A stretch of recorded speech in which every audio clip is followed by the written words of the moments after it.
Bonjour à tous, j'espère que vous allez bien. On se retrouve aujourd'hui pour réaliser un très joli sac au crochet. C'est un modèle vraiment facile à confectionner et vous allez pouvoir adapter votre ouvrage au fil et aux dimensions de votre choix. Dans ce tutoriel, je vais vous donner donc toutes les billes nécessaires pour le réaliser. Sachez également que la fiche de réalisation est disponible sur mon site internet ou directement dans le petit i en haut à droite. Au niveau du matériel, j'ai utilisé le fil Big Poly de chez Loupation ainsi qu'un crochet taille numéro 4. Je vous laisse faire pause et noter toutes les informations qui vous intéressent. Vous pouvez également les retrouver dans la description de cette vidéo. Pour ma part, j'ai opté pour une fermeture à glissière, mais vous allez voir en fonction du rendu que vous souhaitez à la fin, vous allez pouvoir adapter cette partie. Et je vous invite également à consulter la vidéo sur comment faire une doublure sans couture pour venir réaliser le petit fond. Au niveau des dimensions, je vous laisse les noter et je vais vous proposer une finition avec un cordon roumain. Pour réaliser cet ouvrage, je vais donc utiliser mon fil Big Poly de chez Loupation ainsi qu'un crochet taille numéro 4 et 2 petits morceaux de canevas. Je vous recommande également de vous munir d'un petit mètre de couture. Donc pour cette première partie, on va déjà venir réaliser un petit rectangle comme ceci que l'on va venir donc rendre bien rigide grâce au canevas. Donc dans un premier temps, je vais vous mesurer un petit du coup rectangle, 15 cm sur 12 cm. Au niveau du canevas, j'ai découpé 2 petits morceaux. Alors, je vais vraiment prendre, je ne vais pas compter les petits picots, je vais prendre les carrés pleins. Donc, je vais faire 13 cm sur à peu près un peu moins de 10 cm. Et je vais également vous compter les petits carrés. Donc, là, sacotex, canevas, appelez ça comme vous voulez. Donc 1, 2, 3, 4, 5, 6, 7, 8, 9, 10, 11, 12, 13, 14, 15, 16, 17, 18 pour la hauteur du coup et pour la largeur 1, 2, 3, 4, 5, 6, 7, 8, 9, 10, 11, 12, 13, 14, 15, 16, 17, 18, 19, 20, 21, 22, 23, 24, 25 et 26. Donc une fois que vous avez découpé vos 2 petits morceaux de canevas, on va passer à la réalisation du rectangle. C'est un modèle très facile à adapter à n'importe quel fil. Pour ça, sinon, vous avez juste à partir donc en roue libre sur le rectangle, créer un rectangle de votre choix et venir ensuite adapter votre canevas. Là, moi, forcément, j'ai déjà réalisé une partie, je vous propose par rapport au modèle que je fais. Mais si vous voulez un sac plus grand, vous réalisez un rectangle plus grand. La construction sera exactement la même. Les seuls points particuliers que je peux vous donner si vous souhaitez prendre du recul sur cette vidéo. Premièrement, allez consulter la vidéo sur comment faire un échantillon. Je vous donne toutes les billes et astuces pour adapter n'importe quel ouvrage à n'importe quel tutoriel. Deuxième aspect, venez réaliser un motif qui est le moins ajouré possible car sinon on risque de voir la petite grille derrière malgré le fait que moi perso je vais venir mettre une doublure derrière. Voilà, dites-vous que plus ce sera ajouré et plus on risque de voir donc ce qu'il y a derrière, donc le sacotex, le canevas. Après, c'est à vous de voir. Donc, une fois qu'on a ces informations-là, on va venir réaliser un rectangle qui nous intéresse. Donc, pour ma part, je viens faire un nœud coulant et je réalise 15 mailles en l'air. 1, 2, 3, 4, 5, 6, 7, 8, 9, 10, 11, 12, 13, 14 et 15. On saute une maille en l'air et on va venir faire 14 mailles serrées, sauf qu'on ne va pas piquer, vous voyez ici dans le brin, on va vraiment venir tourner notre chaînette et piquer au niveau du brin le plus à l'arrière afin de laisser les petits V en l'état. Donc hop, et on vient faire 14 mailles serrées. 1, 2, 3, 4, 5, 6 et 14. Une maille en l'air, on tourne. On saute la maille en l'air et on pique dans les deux brins et on vient réaliser de nouveau 14 mailles serrées. 1, 2, 3, 4, 13 et 14. Une maille en l'air, on tourne et on répète le rang numéro 2 pour avoir un total de 11 rangs. Donc là, on a déjà fait 1, 2 rangs. On vient donc faire un total de 11 rangs de 14 mailles serrées. J'ai réalisé mes 11 rangs. Je vous mesure ma pièce. Donc là, je suis sur 13,5 cm de largeur sur 10 cm de hauteur. Alors, juste petite précision par rapport au mini poly où je trouvais que le fil, il descendait pas vite. Celui-ci descend un peu plus vite. Donc, je suis contente pour le coup d'être restée sur un mini sac parce que de toute façon je vous ferai un rétexte à la fin pour savoir si j'aurais pu faire une taille plus grande ou pas, à voir. Donc une fois qu'on a les dimensions que l'on souhaite, donc on va venir travailler directement sur notre canevas. J'insiste, hein, ça doit être exactement les deux mêmes pièces pour chaque côté, sinon forcément vous allez avoir un petit souci. Donc une fois que c'est fait, on va reprendre directement. Donc, on va commencer et on va donc travailler avec notre canevas. Donc, pour ça, on pique directement sur le côté du premier rang et on vient faire une première maille serrée. On la marque. Et comme on a 11 rangs, on va donc faire 11 mailles serrées. Donc là, on en a fait une,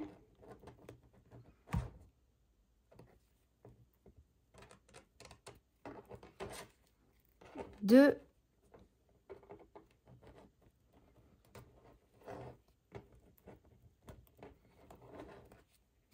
3,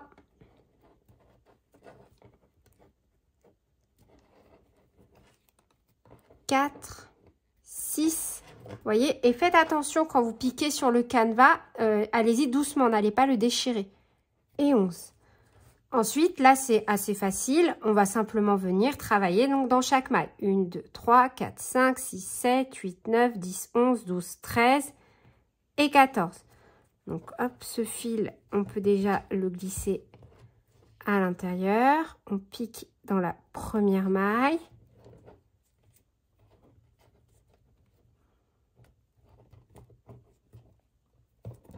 Et on reprend.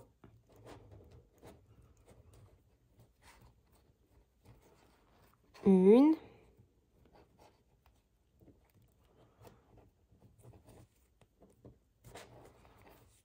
2. Et vous voyez, pour piquer sur le canevas, en fait, c'est pas compliqué, hein. Vous superposez, tout simplement. Vous tendez des fois, voilà. Le but, c'est vraiment d'avoir un joli aspect harmonieux lorsque l'on travaille. Donc là, je vous laisse travailler dans chacune de vos mailles. Et donc là, idem, on va reprendre avec 11 mailles, une maille serrée dans chaque rang.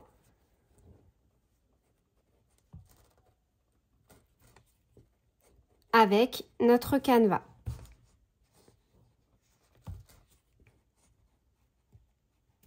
Donc, hop, 1,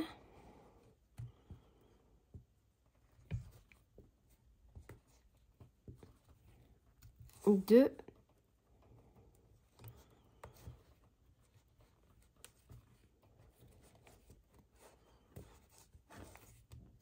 3 et 11. Et donc, de nouveau, on termine dans nos 14 mailles. 1, 2, 3, 4, 5, 6, 7, 8, 9, 10, 11, 12, 13, 14. En piquant à chaque fois, à la fois donc dans nos mailles qui se présentent à nous et dans le canevas.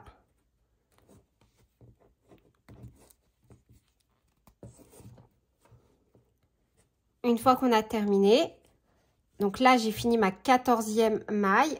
On va venir couper le fil. Donc, on laisse un peu de fil, on coupe et on vient se munir d'une aiguille avec un chat assez épais. Donc là où on a mis notre marqueur, on va passer avec l'aiguille.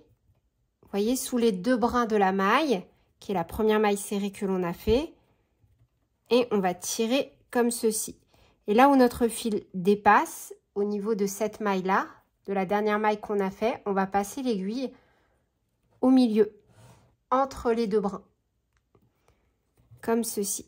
Après, vous pouvez fermer autrement. Là, c'est vraiment pour avoir aucune démarcation. Vous voyez, comme ça, on vient de créer un petit V. Ensuite, on va venir donc sécuriser. Donc, pour ma part, je vais déjà faire un petit nœud, comme ceci. Puis, je vais venir donc passer mon fil en dessous.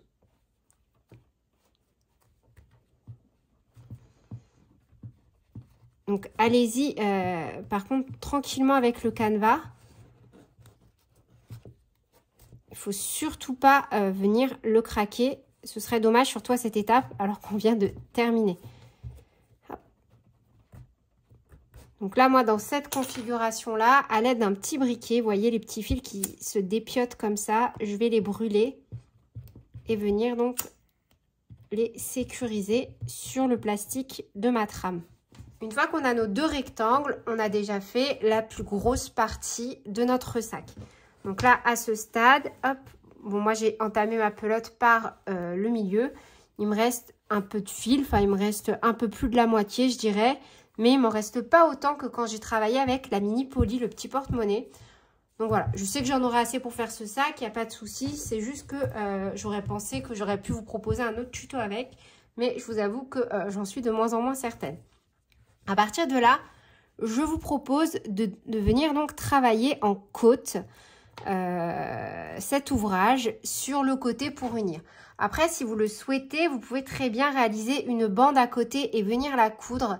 Et pour les adeptes de ma chaîne, vous savez très bien que ce n'est pas du tout dans mes affinités. Tout ce que je peux m'éviter en couture, je me l'évite bien volontiers. Mais après, sachez que voilà, ça reste une option totalement envisageable. Le but, ça va donc être de venir créer ici, sur ces bords, tout un tour. Donc, je vous propose déjà, pour simplifier notre petite tâche, de nous munir de marqueurs. Là, j'en prends vraiment des très gros parce que j'ai pas envie de venir abîmer mon fil avec des petites têtes, des petites pinces crabes. Et tout simplement, je vais venir donc conserver mes mailles d'ici. Vous voyez, 1, 2, 3, 4, 5, 6, 7, 8, 9, 10, 11, 12, 13, 14. Et je vais faire la même chose de l'autre côté. Là, ici, on peut enlever. Hop. Je mets un petit marqueur. 1, 2, 3, 4, 5, 6, 7, 8, 9, 10, 11, 12, 13, 14. Une fois qu'on est venu baliser nos 14 mailles sur la partie qui sera voilà, la partie haute de notre sac, on va venir tout simplement se rattacher à un bord. Donc moi, je vais commencer par ici. Je saute là où j'ai mis mon marqueur, je pique dans la maille d'à côté. Et je viens donc faire un jeté autour du crochet. Je passe une maille en l'air, petit nœud de sécurité. Et je reprends avec, alors, on va voir, 1, 2, 3, 4, 5. Est-ce que je suis en train d'improviser sur ce modèle? 5, ça me paraît un peu juste. 6, 7 et 8, ça me paraît pas mal. Allez, soyons fous. 9 et 10. Je vais commencer comme ça et si je vois qu'il y a un souci, c'est pas grave, je reviendrai en arrière dans la vidéo. Donc moi pour ma part, j'ai fait 10 mailles en l'air. Donc on pique dans la maille suivante et on fait une maille coulée. Comme ceci. On pique dans la maille suivante et de nouveau, on vient faire une maille coulée. Donc on saute les 2 mailles coulées que l'on vient de faire. 1, 2, on pique dans la 3e donc et on vient faire 10 mailles serrées. Et pareil, vous voyez, on ne va pas piquer comme ceci, on va faire comme tout à l'heure, on va tourner Et on va vraiment venir travailler d'abord dans l'arrière de l'ouvrage, des brins. On ne pique pas dans le V. Et on fait donc 10 mailles serrées. 1, 2, 3, 4, 5, 6, 7, 8, 9,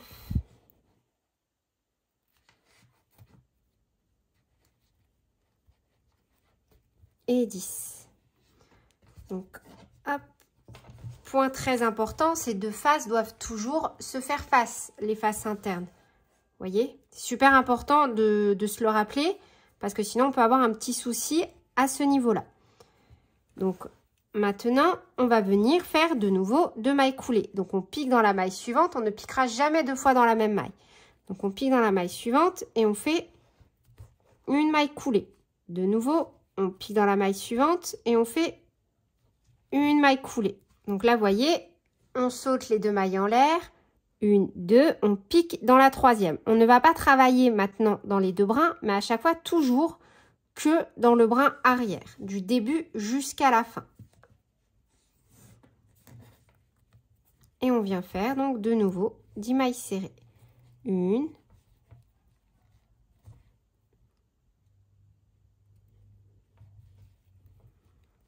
2, 3, 4 et 10. De nouveau, donc on ne travaille jamais 2 fois dans la même maille. Donc on pique dans la maille suivante, une maille coulée, on pique dans la maille suivante,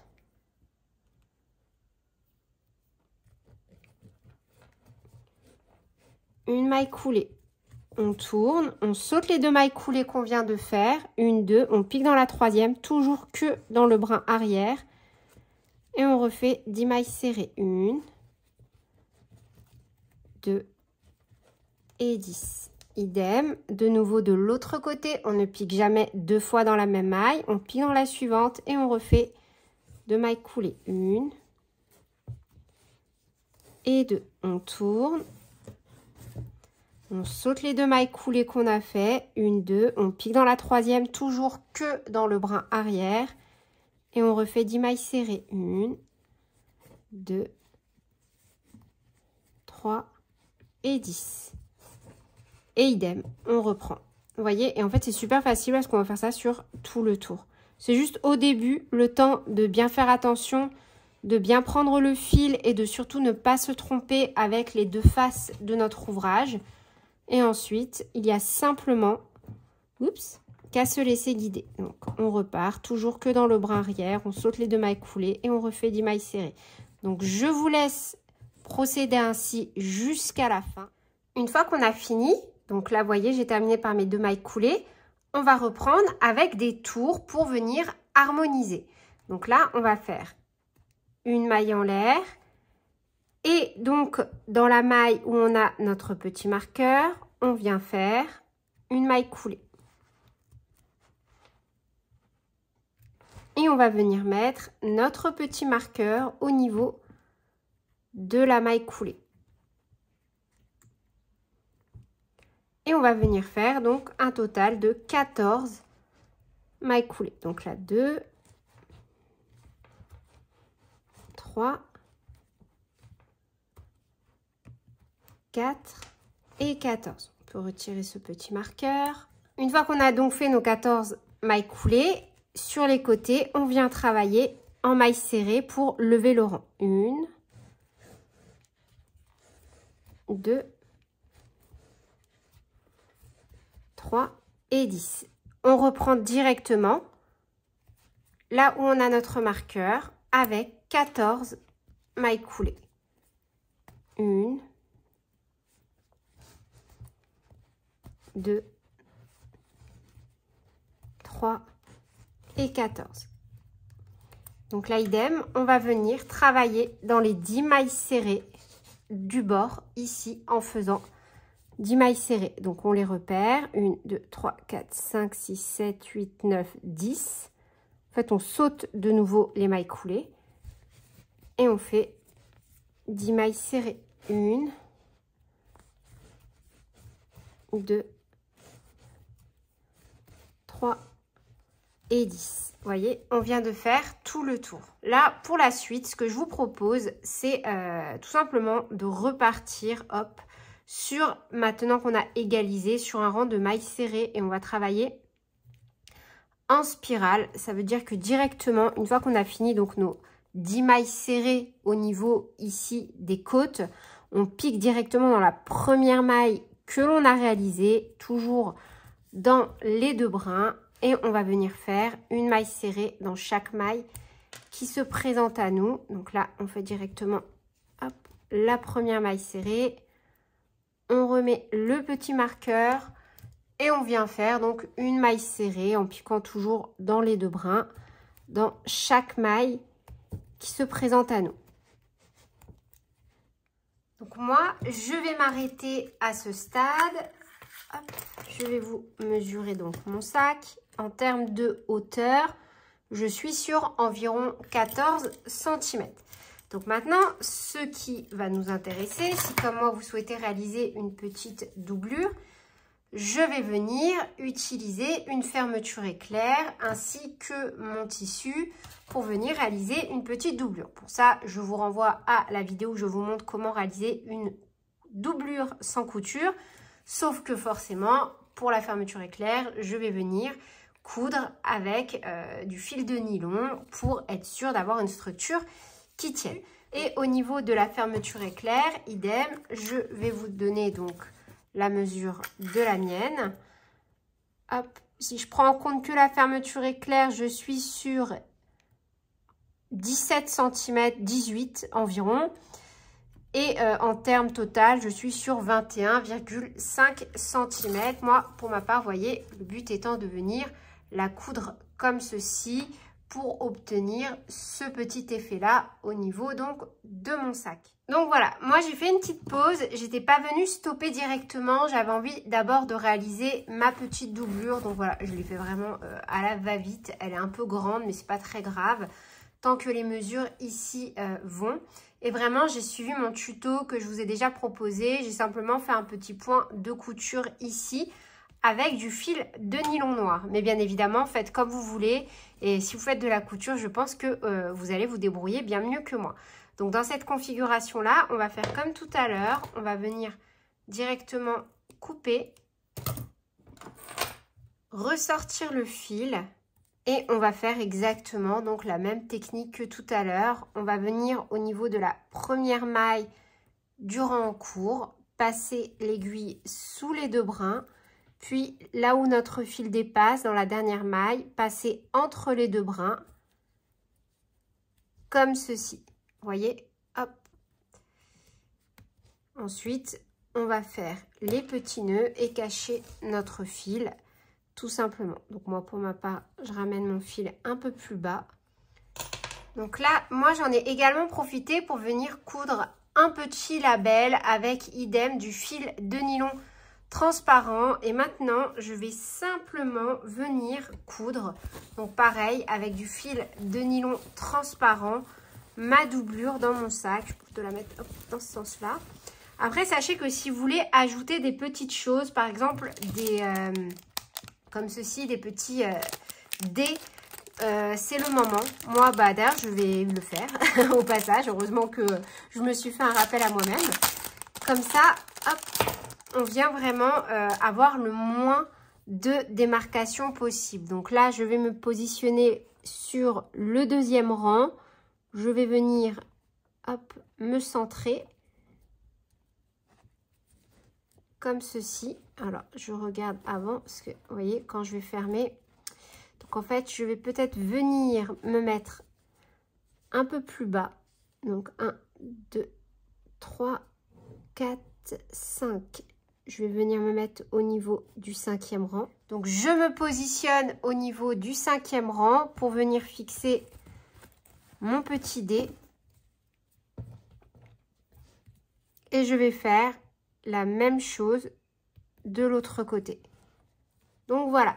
Maintenant, idem. Au niveau des pieds de sac, si vous souhaitez en mettre, c'est vraiment le moment de venir les positionner. Donc là, je vais venir simplement coudre ma fermeture éclair en faisant bien attention de rester alignée. Donc je vais mettre mes petites épingles et venir tranquillement le faire devant une petite série. Donc voilà, je vais simplement venir faire correspondre comme ceci ma fermeture éclair à mon petit sac. Après, bien évidemment, si vous ne mettez pas de doublure ou autre, vous pouvez très bien plutôt mettre des boutons pression. Enfin, là, vous êtes libre de votre choix pour l'intérieur du sac. Donc là, je suis venue coudre ma petite fermeture éclair. Et je vais, pour ma part, venir réaliser donc un petit cordon roumain pour venir donc customiser mon sac. Donc là, pour ma part, je suis venue réaliser ma petite fermeture éclair et je vais donc venir crocheter directement un cordon roumain. Donc si vous ne savez pas comment faire, pareil, je vous mettrai dans la description de cette vidéo la vidéo en pas à pas où je vous montre comment réaliser un. Là, je vais essayer de passer rapidement dessus.